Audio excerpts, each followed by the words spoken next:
ओम शिवदूती स्वरूपेण हत दैत्य महाबले घोर रूपे महारावे नारायणि नमोस्तुते दंष्ट्राकराल वदने शिरोमाला विभूषणे चामुंडे मुंड मथने नारायणि नमोस्तुते श्री गुरुभ्यो नमः हरि ओम।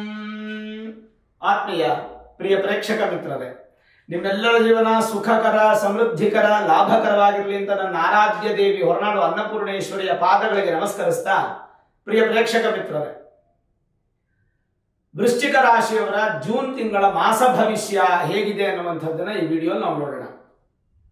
ಪ್ರಮುಖವಾದಂತ ಕಾಲಘಟ್ಟವನ್ನ ನಾವು ಬಂದು ತಲುಪಿದ್ದೀವಿ. ಬಹಳ ಮುಖ್ಯವಾಗಿ 4 ಗ್ರಹಗಳ ಬದಲಾವಣೆ ಆಗೋಯ್ತು. ಶನಿ ಬದಲಾವಣೆ ಆದ್ರು, ಗುರು ಬದಲಾವಣೆ ಆದ್ರು, ರಾಹು ಹಾಗೂ ಕೇತುವಿನ ಬದಲಾವಣೆಯನ್ನ ನಾವು ಕಂಡಂತಾಯ್ತು. ಇನ್ನು ಸಣ್ಣ ಸಣ್ಣ ಗ್ರಹಗಳ ಬದಲಾವಣೆಗಳು ಈ ತಿಂಗಳು ನಡೀತಾ ಇದೆ. ಜೂನ್ ತಿಂಗಳಲ್ಲಿ ವೃಶ್ಚಿಕ ರಾಶಿಯವರಿಗೆ ಹೇಗಿರುತ್ತೆ, ಪಾಸಿಟಿವ್ ಇರುತ್ತಾ ನೆಗೆಟಿವ್ ಇರುತ್ತಾ ಅನ್ನುವಂಥ ಸಂಪೂರ್ಣ ಮಾಹಿತಿಯನ್ನು ನಾವಿಲ್ಲಿ ತಿಳ್ಕೊಳ್ಳೋಣ.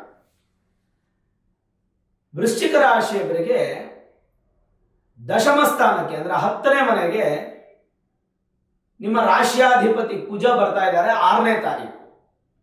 ಇಷ್ಟು ದಿನ ಕುಜ ನಿಮಗೆ ನೀಚ ಸ್ಥಾನದಲ್ಲಿದ್ರು, ನೆಗೆಟಿವ್ ಪ್ಲೇಸ್ 0% ಅಲ್ಲಿದ್ರು. ನೀಚ ಸ್ಥಾನ ಅಂದ್ರೆ ಡೆಬಿಲೇಟೆಡ್ ಪೊಸಿಷನ್. ಅಂಥ ಕುಜ 6ನೇ ತಾರೀಕು ದಶಮ ಸ್ಥಾನಕ್ಕೆ ತನ್ನ ಮಿತ್ರನ ಮನೆಗೆ ಬಂದು ನಿಮ್ಮ ರಾಶಿಯಾಧಿಪತಿ ಹಾಗೂ ಋಣ ರೋಗ ಶತ್ರು ಸ್ಥಾನಕ್ಕೆ ಅಧಿಪತಿಯಾದಂಥ ಕುಜ ಬಲಿಷ್ಠವಾಗ್ತಾ ಇದ್ದಾರೆ. ಇದೊಂದು ಮೇಜರ್ ಪ್ಲಸ್ ಪಾಯಿಂಟ್. ಎರಡನೇದು, ಬುಧ ಸಪ್ತಮ ಭಾವದಿಂದ ಅಷ್ಟಮ ಭಾವಕ್ಕೆ 8ನೇ ಮನೆಗೆ ಬರ್ತಾ ಇದ್ದಾರೆ, ತನ್ನ ಸ್ವಕ್ಷೇತ್ರಕ್ಕೆ. ಅದು 6ನೇ ತಾರೀಕು ಜೂನ್ ತಿಂಗಳಲ್ಲೇ ಬರ್ತಾ ಇದ್ದಾರೆ.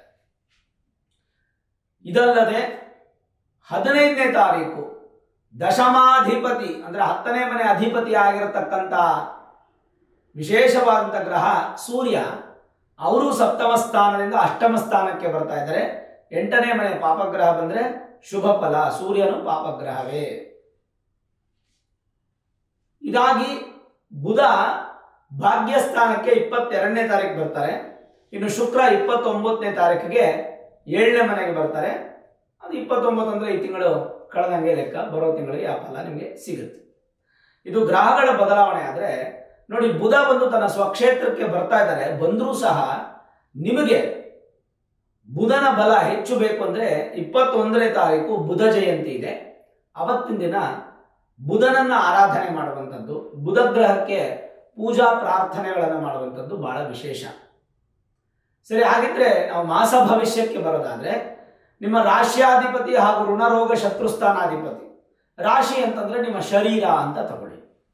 ನಿಮ್ಮ ಶರೀರಕ್ಕೆ ಅಧಿಪತಿಯಾದಂತಹ ಕುಜ, ನಿಮ್ಮ ಸಾಲಕ್ಕೆ, ನಿಮ್ಮ ರೋಗಕ್ಕೆ, ನಿಮ್ಮ ಶತ್ರುಗೆ, ಈ 3ಕ್ಕೂ ಅಧಿಪತಿಯಾದಂತಹ ಕುಜ, ಆ ಸ್ಥಾನಕ್ಕೆ ಅಧಿಪತಿಯಾದಂತಹ ಕುಜ ಭಾಗ್ಯಸ್ಥಾನದಿಂದ ದಶಮ ಸ್ಥಾನಕ್ಕೆ ಬರ್ತಾ ಇದ್ದಾರೆ. ಅಂದ್ರೆ ನೀಚ ಸ್ಥಾನದಿಂದ ಮಿತ್ರನ ಮನೆಗೆ 0 to 60% ಬರ್ತಾ ಇದ್ದಾರೆ. ಶ್ರೀ 0 ಇರೋದು ನಿಮಗೆ ವಿಶೇಷನ, 60 ಇರೋದು ವಿಶೇಷನ? ಖಂಡಿತ 60 ಇರತಕ್ಕಂಥದ್ದೇ ವಿಶೇಷ. ಯಾವಾಗ ಕುಜ 10ನೇ ಮನೆಗೆ ಬರ್ತಾರೋ ಅಲ್ಲಿಗೆ ನಿಮ್ಮ ಶರೀರ ಬಲಿಷ್ಠವಾಗುತ್ತೆ. ಈ ತಿಂಗಳು ಸುಮಾರು ಸುತ್ತಾಟಗಳು ಜಾಸ್ತಿ, ಬಹಳ ಅಲೆದಾಡ್ತೀರ, ಬಹಳ ಸುತ್ತಾಟಗಳು ಜಾಸ್ತಿ. ಈ ತಿಂಗಳು ಸುಖ ಸುಮ್ಮನೆ ಸುತ್ತಾಡುವಂಥದ್ದೇ ಜಾಸ್ತಿ ಆಗುತ್ತೆ. ದೇಹಕ್ಕೆ ಹೆಚ್ಚು ಶ್ರಮ ಬರುತ್ತೆ, ಆಯಾಸ ಜಾಸ್ತಿ ಆಗುತ್ತೆ, ತುಂಬಾ ರೆಸ್ಟ್ ತಗೊಳ್ಬೇಕಾಗತ್ತೆ, ತುಂಬಾ ಟಯರ್ಡ್ನೆಸ್ ಇರುತ್ತೆ. ಈ ತಿಂಗಳೆಲ್ಲ, ಜೂನ್ ತಿಂಗಳೆಲ್ಲ ವೃಶ್ಚಿಕ ರಾಶಿಯವರಿಗೆ ಟಯರ್ಡ್ನೆಸ್ ಇರುತ್ತೆ. ಜೊತೆಗೆ ಸ್ವಲ್ಪ ಸಾಲ ಮಾಡ್ತೀರಾ, ಸಣ್ಣ ಪುಟ್ಟ ಸಾಲ ಮಾಡ್ತೀರಾ, ಸಾಲ ಬಾಧೆ ಅನ್ನುವಂಥದ್ದು ಸ್ವಲ್ಪ ಬರುತ್ತೆ. ರೋಗಗಳಿಗೆ ಏನು ತೊಂದರೆ ಇಲ್ಲ, ಆರೋಗ್ಯವಾಗಿರ್ತೀರ. ಸ್ವಲ್ಪ ಶೀತದ ಸಂಬಂಧಪಟ್ಟಂತ ಸಮಸ್ಯೆ, ಮೂಗಿನ ಸಮಸ್ಯೆ, ಕೋಲ್ಡ್ ಎಫೆಕ್ಟ್ಸ್ ನಿಮಗೆ ಆಗುವಂತ ಸಾಧ್ಯತೆಗಳು. ಯಾರೂ ಶತ್ರುಗಳಿದೆ ಅಂದ್ರೆ ಬಾಹ್ಯ ಶತ್ರುಗಳು, ನೇರವಾಗಿ ಯುದ್ಧ ಮಾಡೋ ಶತ್ರುಗಳಿದೆ, ಅಂತಃಶತ್ರುಗಳು ಸ್ವಲ್ಪ ಜಾಸ್ತಿ ಆಗ್ತಾರೆ. ಒಳಶತ್ರುಗಳು ಅಂತ ಹೇಳ್ತೀವಿ ನಾವು. ಅದು ಕುಟುಂಬ ಶತ್ರುಗಳಾಗ್ಬೋದು, ಸ್ನೇಹಿತರಲ್ಲಿ ಶತ್ರುಗಳಾಗ್ಬೋದು, ಒಟ್ಟಿನಲ್ಲಿ ಸ್ವಲ್ಪ ಶತ್ರುಗಳು ಸ್ವಲ್ಪ ಜಾಸ್ತಿ ಆಗ್ತಾರೆ. ಅದನ್ನು ಬ್ಯಾಲೆನ್ಸ್ ಮಾಡ್ಬೇಕು ನೀವು. ಯಾಕೆ ಕುಜ ಚೆನ್ನಾಗಿದೆಯಲ್ಲ ಗುರುಗಳೇ, ನೀವು ನೋಡಿದ್ರೆ ನೆಗೆಟಿವ್ ಹೇಳ್ತಾ ಇದ್ದೀರ ಅಂದ್ರೆ, ಕುಜ ದಶಮ ಸ್ಥಾನಕ್ಕೆ ಬರ್ತಾ ಇದ್ದಾರೆ, ಬಟ್ ಅಷ್ಟಮ ಸ್ಥಾನದಲ್ಲಿ ಬುಧ ಮತ್ತೆ ಸೂರ್ಯ ಇದ್ದಾರಲ್ವಾ, ಅದ್ರದ್ದು ಎಫೆಕ್ಟ್ ಸ್ವಲ್ಪ ಆಗುತ್ತೆ. ಕುಜನ ಏನಾದರೂ ಪರಿಹಾರ ಮಾಡಬೇಕಾ? ಅವಶ್ಯಕತೆ ಇಲ್ಲ, ಏನು ಬೇಕಾಗಿಲ್ಲ. ರಾಶಿಯಿಂದ 2 ಮತ್ತು 5ನೇ ಮನೆ ಅಧಿಪತಿ ಆದಂತ ಗುರುನು 8ನೇ ಮನೆಯಲ್ಲಿದ್ದಾರೆ. 8ನೇ ಮನೆಗೆ ಒಟ್ಟು 3 ಗ್ರಹ ಬರುತ್ತೆ, 3 ಗ್ರಹ ಇರುತ್ತೆ. 15ನೇ ತಾರೀಕಿಂದ ತ್ರಿಗ್ರಹ ಯೋಗ ಅಂತ ಹೇಳ್ತೀವಿ. ಗುರುಬಲ ಹೋಯ್ತು, ಇನ್ನು 1 ವರ್ಷ ಗುರುಬಲ ಇರಲ್ಲ. ಗುರುಬಲ ಹೋದ್ರೆ ಏನಾಗುತ್ತೆ, ಸ್ವಲ್ಪ ಸ್ಟ್ರೆಸ್ಸು, ಟೆನ್ಷನ್ನು, ಏನಾದರೂ ಎಕ್ಸ್ಟ್ರಾ ಆಕ್ಟಿವಿಟೀಸ್ ಮಾಡಕ್ ಹೋದ್ರೆ ಅನಾನುಕೂಲಗಳಾಗೋದು, ಆದಾಯದ 2 ಮತ್ತು 3ನೇ ಮೂಲದಲ್ಲಿ ಸ್ವಲ್ಪ ವ್ಯತ್ಯಾಸಗಳಾಗೋದು, ಬರುವಂತ ಹಣ ಎಲ್ಲ ತುಂಬಾ ವಿಳಂಬವಾಗಿ ಬರುವಂಥದ್ದು, ಗುರುವಿಂದ ಸ್ವಲ್ಪ ಸಂತಾನ ವಿಳಂಬ ಆಗುವಂತ ಸಾಧ್ಯತೆಗಳು, ಇವೆಲ್ಲವೂ ಕೂಡ ವೃಶ್ಚಿಕ ರಾಶಿಯವರಿಗೆ ಈ ತಿಂಗಳು ಸಾಧ್ಯತೆಗಳು ಹೆಚ್ಚಾಗಿರುತ್ತೆ. ಗುರು ಶಾಂತಿ ಮಾಡ್ಕೋಬೇಕಾ? ಅವಶ್ಯಕತೆ ಇಲ್ಲ, ಯಾಕೆಂದ್ರೆ ಗುರುವಿಂದ ಯಾವತ್ತೂ ಕೆಟ್ಟದಾಗಲ್ಲ. ಇನ್ನು ಶನಿ ಅಂತೀರಾ, ನಿಮಗೆ ಅರ್ಧಾಷ್ಟಮ ಶನಿ ನಡೀತಾ ಇತ್ತು 2.5 ವರ್ಷದಿಂದ, ಈಗ ಪಂಚಮ ಶನಿ ಪ್ರಾರಂಭ ಆಗಿದೆ. ಶನಿ ನಿಮಗೆ ಧೈರ್ಯ ಹೇಳುವಂತವನು ಶನಿ, ಸುಖ ಕೊಡುವಂತವನು ಶನಿ, 5ನೇ ಮನೆ ಪೂರ್ವ ಪುಣ್ಯ ಸ್ಥಾನದಲ್ಲಿದ್ದಾರಲ್ವಾ.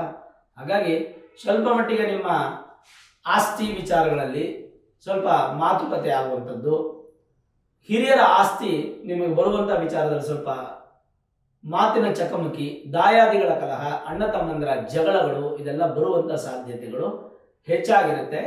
ಶನಿ ಪ್ರೀತಿ ಅಥವಾ ಶನಿ ಶಾಂತಿ ಇದನ್ನು ಮಾಡಿಕೊಳ್ಳೋದು ಒಳ್ಳೆಯದು. ಅಥವಾ ಶನಿ ದೇವಸ್ಥಾನಕ್ಕೆ ಹೋಗಿ ಸ್ವಾಮಿಯನ್ನು ದರ್ಶನ ಮಾಡಿ ಪ್ರಾರ್ಥನೆ ಮಾಡುವಂಥದ್ದು ಬಹಳ ಮುಖ್ಯ. ಶುಕ್ರ ಆದರೆ ನಿಮಗೆ ಸಪ್ತಮ ಮತ್ತು ವ್ಯಯಾಧಿಪತಿ ಶುಕ್ರ ನಿಮಗೆ ಈಗ ಸದ್ಯಕ್ಕೆ 6ನೇ ಮನೆಯಲ್ಲಿದ್ದಾರೆ. ಸ್ವಲ್ಪ ಸಣ್ಣ ಪುಟ್ಟ ಜಗಳಗಳು ಇದೆಲ್ಲ ಮನೆ ಕುಟುಂಬದಲ್ಲಿ ಬರುತ್ತೆ.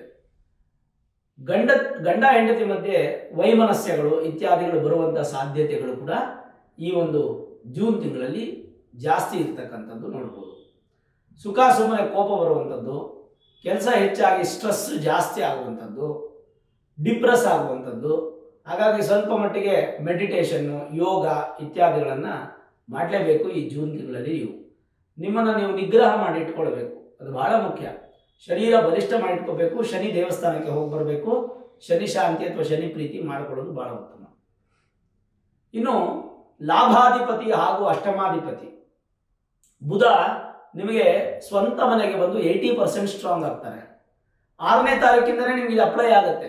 ಹಾಗಾಗಿ 6ನೇ ತಾರೀಕು ನಂತರ ಹೊಸ ಮನೆ ಕಟ್ಟುವಂಥದ್ದು, ಭೂಮಿ ತಗೊಳ್ಳುವಂಥದ್ದು, ಅಥವಾ ಸ್ಥಾನ ಪಲ್ಲಟ ಮನೆಯನ್ನು ಬೇರೆ ಕಡೆಗೆ ಶಿಫ್ಟ್ ಮಾಡುವಂಥದ್ದು, ಶುಭ ಕಾರ್ಯಗಳು ನಡೆಯುವಂಥದ್ದು, ಅಪಾರ್ಟ್ಮೆಂಟಲ್ಲಿ ಒಂದು ಫ್ಲ್ಯಾಟ್ ತಗೊಳ್ಳುವಂಥದ್ದು, ಹೀಗೇನಾದರೂ ಒಂದು ಬದಲಾವಣೆಗಳನ್ನು ನಾವು ಕಾಣ್ಬೋದು ವೃಶ್ಚಿಕ ರಾಶಿಯವರಿಗೆ.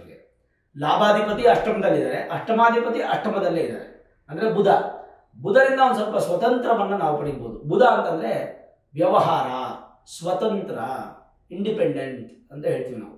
ಅಂತ ವ್ಯವಹಾರದಲ್ಲಿ ಅಭಿವೃದ್ಧಿಯನ್ನು ಕಾಣ್ಬೋದು. ಮೇಲಾಗಿ ಹೆಚ್ಚಿನ ಸಮಸ್ಯೆಗಳು ಬುಧನಿಂದ ನಿಮಗೆ ಬರೋದಿಲ್ಲ. ಸೂರ್ಯ ಒಬ್ಬರೇ ನಿಮಗೆ ದಶಮಾಧಿಪತಿ ಅಷ್ಟಮದಲ್ಲಿದ್ದು ಪಾಪಗ್ರಹ ಪಾಪಸ್ಥಾನದಲ್ಲಿದ್ದರೆ ಶುಭ ಫಲ. ಹಾಗಾಗಿ ಸ್ವಲ್ಪ ಮಟ್ಟಿಗೆ ಫಿನಾನ್ಷಿಯಲ್ ಆಗಿ ಹಿಂದೆ ಬೀಳ್ತೀರಾ. ಎಷ್ಟು ಅದ್ಭುತವಾಗಿರಲ್ಲ ನಿಮಗೆ ಈ ಒಂದು ಜೂನ್ ತಿಂಗಳಲ್ಲಿ ಫಿನಾನ್ಷಿಯಲ್ ಸ್ಟೇಟಸ್ಸು ಅದ್ಭುತವಾಗಿರಲ್ಲ.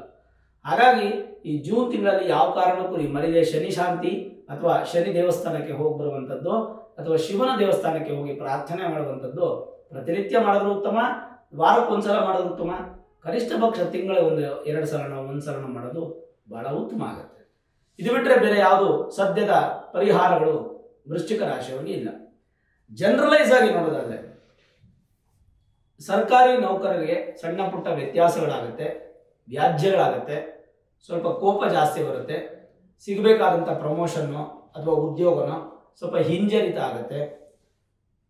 ರೈತರಿಗೂ ಕೂಡ ಒಂದು ಸ್ವಲ್ಪ ತೊಂದರೆಗಳು ಬರುವಂಥದ್ದು, ಬೆಳೆಯಲ್ಲಿ ಉತ್ತಮವಾದಂಥ ಅಭಿವೃದ್ಧಿ ಆಗದೆ ಅಥವಾ ಬೆಳೆದಿದ್ದ ಬೆಳೆಗೆ ಸರಿಯಾದ ರೇಟ್ ಸಿಗದೆ ಸ್ವಲ್ಪ ನಷ್ಟ ಹೋಗುವ ಸಾಧ್ಯತೆ. ರಿಯಲ್ ಎಸ್ಟೇಟ್ ಉದ್ಯಮದಲ್ಲಿ ಸಣ್ಣ ಪುಟ್ಟ ಬಿರುಕುಗಳು, ತೊಂದರೆಗಳು ಬರುತ್ತೆ. ಈ ತಿಂಗಳು ಯಾವುದೂ ವ್ಯವಹಾರಗಳು ಸ್ಪೀಡಪ್ ಆಗಲ್ಲ ವೃಶ್ಚಿಕ ರಾಶಿಯವರಿಗೆ. ಉದ್ಯೋಗದಲ್ಲಿ ಶ್ರಮದ ಫಲ ನಿಮಗೆ ಸಿಗುತ್ತೆ ಅಷ್ಟೇ ಬಿಟ್ಟರೆ ಅದೃಷ್ಟದ ಫಲ ಸಿಗಲ್ಲ. 100 ರೂಪಾಯಿ ಕಷ್ಟಪಟ್ಟರೆ 100 ರೂಪಾಯಿ ಸಿಗುತ್ತೆ. ಇಲ್ಲಪ್ಪ 100 ರೂಪಾಯಿ ಕಷ್ಟಪಟ್ಟಿದ್ದಾನೆ, ಒಂದು 10 ರೂಪಾಯಿ ಸೇರಿಸ್ಕೊಡೋಣ, 110 ರೂಪಾಯಿ 120 ರೂಪಾಯಿ ಕೊಡೋಣ ಅಂತ ನಿಮ್ಮ ಬಾಸ್ಗೂ ಮನಸ್ಸು ಬರಲ್ಲ, ಅದು ನಿಮಗೂ ಅನುಕೂಲ ಆಗಲ್ಲ. ಒಟ್ಟಾರೆ ಹೇಳೋದಾದ್ರೆ ವ್ಯವಹಾರದಲ್ಲಿ ಒಂದು ಬಿಟ್ಟರೆ, ಬಿಸ್ನೆಸ್ ಒಂದು ಬಿಟ್ಟರೆ ಬೇರೆ ಯಾವುದರಲ್ಲೂ ಅಷ್ಟೊಂದೇನು ಉತ್ತಮವಾಗಿ ಕಾಣ್ತಾ ಇಲ್ಲ ಈ ತಿಂಗಳು ವೃಶ್ಚಿಕ ರಾಶಿಯವರಿಗೆ. ಮೇಲಾಗಿ ಅಮ್ಮನವರ ದೇವಸ್ಥಾನಕ್ಕೆ, ದೇವಿ ದೇವಸ್ಥಾನಕ್ಕೆ ಹೋಗಿ ಒಂದು ಅಭಿಷೇಕವನ್ನು ಮಾಡಿಸಿದ್ರು ಇನ್ನೂ ಉತ್ತಮ. ದೇವಿ ದೇವಸ್ಥಾನದಲ್ಲಿ ಒಂದು ಅಭಿಷೇಕ ಮಾಡಿ, ಒಂದು ಕುಂಕುಮಾರ್ಚನೆ ಮಾಡಿ ಪ್ರತಿನಿತ್ಯ ಕುಂಕುಮವನ್ನು ಇಟ್ಕೊಳ್ಳೋದ್ರಿಂದ ಕೂಡ ನಿಮಗೊಂದು ಒಳ್ಳೆ ಫಲ ಸಿಗುತ್ತೆ. ಉದ್ಯೋಗದಲ್ಲಿ ಸ್ವಲ್ಪ ಅಭಿವೃದ್ಧಿಯನ್ನು ಕಾಣ್ಬೋದು. ಯಾವುದೇ ಉದ್ಯೋಗ ಆಗಲಿ ಸ್ವಲ್ಪ ಈ ತಿಂಗಳು ಅಡೆತಡೆಗಳನ್ನು ಹೆಚ್ಚು ಕಾಣ್ತೀವಿ. ಆಮೇಲೆ ಸ್ವಲ್ಪ ಪ್ರಾಸೆಸ್ಸು ನಿಮಗೆ ಹಿಂಜರಿತ, 99% ನಿಮ್ಮ ಕೆಲಸ ಆಗಿಬಿಡುತ್ತೆ. ಇನ್ನು 1% ಒಂದು ಸ್ವಲ್ಪ ಎಲ್ಲೋ ವಿಳಂಬತೆ ಅಥವಾ ಹಿಂಜರಿತ ಆಗುವಂಥ ಸಾಧ್ಯತೆಗಳು ಹೆಚ್ಚಾಗಿರೋದ್ರಿಂದ ವೃಶ್ಚಿಕ ರಾಶಿಯವರು ಸಾಧ್ಯವಾದಷ್ಟು ಶನಿ, ಶಿವ ಹಾಗೂ ದೇವಿಯನ್ನು ಆರಾಧನೆ ಮಾಡುವಂಥದ್ದು ಬಹಳ ಮುಖ್ಯ ಆಗುತ್ತೆ. ಇನ್ನು ಪುಣ್ಯಕ್ಷೇತ್ರಗಳ ದರ್ಶನ ಆಗುವಂಥದ್ದು, ಹೊಸ ಪ್ರಯತ್ನದಲ್ಲಿ ಸ್ವಲ್ಪ ಸಫಲತೆಯನ್ನು ಕಾಣ್ಬೋದು. ಬ್ಯಾಂಕಿಂಗ್ ಸೆಕ್ಟರು, ಅಕೌಂಟ್ಸ್ ರಿಲೇಟೆಡ್ ಆಗಿ ಒಂದು ಸ್ವಲ್ಪ ಅನುಕೂಲ ಆಗ್ಬೋದು. ಮತ್ತು ವಿಶೇಷವಾಗಿ ಎಲ್ಲಾದರೂ ಪೂಜೆಗಳು, ಯಜ್ಞಗಳಾಗ್ತಾ ಇದ್ರೆ ನೀವು ಪಾಲ್ಗೊಳ್ತೀರಾ, ದರ್ಶನ ಮಾಡ್ತೀರಾ, ಸೇವೆಯನ್ನು ಮಾಡ್ತೀರಾ.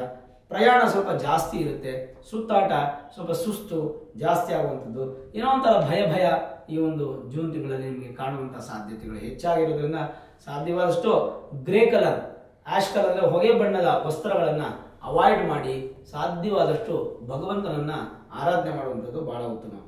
ತಂದೆ ತಾಯಿ, ಅಣ್ಣ ತಮ್ಮಂದರ ಮಧ್ಯೆ ಸಣ್ಣ ಪುಟ್ಟ ಮಾತಿನ ಚಕಮಕಿ ಆಗ್ಬೋದು, ಅದನ್ನು ನೀವೇ ಬ್ಯಾಲೆನ್ಸ್ ಮಾಡಬೇಕು. ಎಲ್ಲದಕ್ಕೂ ಪರಿಹಾರ ಕೊಟ್ಟರೆ ಸ್ವಲ್ಪ ಪರಿಹಾರಗಳು ಜಾಸ್ತಿ ಆಗ್ಬಿಡುತ್ತೆ. ಮಾನಸಿಕ ಸಮಸ್ಯೆ ಒಂದು ಸ್ವಲ್ಪ ನಿಮಗೆ ಕಾಡ್ಬೋದು. ಭೂಮಿ ಸಂಬಂಧಪಟ್ಟಂಥ ವ್ಯವಹಾರಕ್ಕೆ ಯಾವುದಕ್ಕೂ ಕೈ ಹಾಕಕ್ಕೆ ಹೋಗ್ಬಿಡಿ. ಒಂದು ಭೂಮಿ ಪೂಜೆ ಮಾಡೋದು, ಒಂದು ಮನೆ ಕಟ್ಟಕ್ಕೆ ಶುರು ಮಾಡೋದು, ಒಂದು ಸೈಟ್ ಖರೀದಿ ಮಾಡೋದು, ಅಥವಾ ಫ್ಲ್ಯಾಟ್ ಖರೀದಿ ಮಾಡೋದು, ಈ ಥರದ್ದೆಲ್ಲ ಯಾವುದೂ ಅವಶ್ಯಕತೆ ಇಲ್ಲ ಅನ್ನುವಂಥದ್ದು ನನ್ನ ಅಭಿಪ್ರಾಯ. ಯಾಕೆಂತಂದರೆ ಅದರಲ್ಲಿ ಅಷ್ಟೊಂದು ಅಭಿವೃದ್ಧಿ ಇಲ್ಲ, ಮೋಸ ಹೋಗುವಂಥ ಸಾಧ್ಯತೆಗಳು ಜಾಸ್ತಿ ಇರುವಂಥದ್ದು ಇರುತ್ತೆ. ಹಾಗಾಗಿ ವಿಶೇಷ ಫಲಗಳು ಬೇಕಂದರೆ ಈ ತಿಂಗಳು ನೀವು ಬ್ಯಾಲೆನ್ಸ್ ಮಾಡಿ ಈ ತಿಂಗಳನ್ನ ಕಳೆದ್ರೆ ಸಾಕು, ಬೇರೆ ಏನೂ ಸಮಸ್ಯೆ ಇಲ್ಲ. ಒಟ್ಟಾರೆ ಹೇಳೋದಾದರೆ ನಿಮ್ಗೆ ಈ ತಿಂಗಳು ಹೆಚ್ಚಿನ ಬಲ ಕೊಡುವಂಥದ್ದು ಕೇವಲ ಬುಧ ಮಾತ್ರ. ಅದು ಬಿಟ್ಟರೆ ಕುಜ, 2 ಗ್ರಹ ನಿಮಗೆ ಬಲ ಕೊಡ್ತಾರೆ. ಗುರು ಚೆನ್ನಾಗಿಲ್ಲ, ಮತ್ತು ಶನಿ ಚೆನ್ನಾಗಿಲ್ಲ, ಶುಕ್ರ ಚೆನ್ನಾಗಿಲ್ಲ, ಮತ್ತು ವಿಶೇಷವಾಗಿ ನಿಮಗೆ ಚತುರ್ಥದಲ್ಲಿ ರಾಹು ಇರೋದ್ರಿಂದ ಸ್ವಲ್ಪ ಸುಖ ಕಡಿಮೆ ಆಗುತ್ತೆ. ದಶಮದಲ್ಲಿ ಕೇತು ಇರೋದ್ರಿಂದ ಉದ್ಯೋಗದಲ್ಲಿ ಹೆಚ್ಚಿನ ಸ್ಟ್ರೆಸ್ ಅನ್ನುವಂಥದ್ದು ನಿಮಗೆ ಕಾಣುವಂಥ ಸಾಧ್ಯತೆ.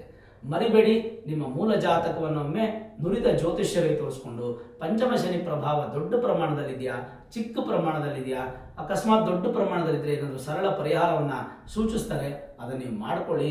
ಮೇಲಾಗಿ ನಾನು ಈ ತಿಂಗಳ ಮಾಸ ಭವಿಷ್ಯಕ್ಕೆ ದೇವಿಯ ಆರಾಧನೆ ನಿಮ್ಮ ಅಭಿವೃದ್ಧಿಗೆ, ಶನಿಯ ಆರಾಧನೆ ಪಂಚಮ ಶನಿ ದೋಷಕ್ಕೆ, ಮತ್ತೆ ವಿಶೇಷವಾಗಿ ಶಿವನನ್ನು ಆರಾಧನೆ ಮಾಡೋದ್ರಿಂದ ಎಲ್ಲ ದುಃಖಗಳು ದೂರ ಆಗಿ ಸಂತೋಷ ಅನ್ನುವಂಥದ್ದು ಕಾಣುತ್ತೆ.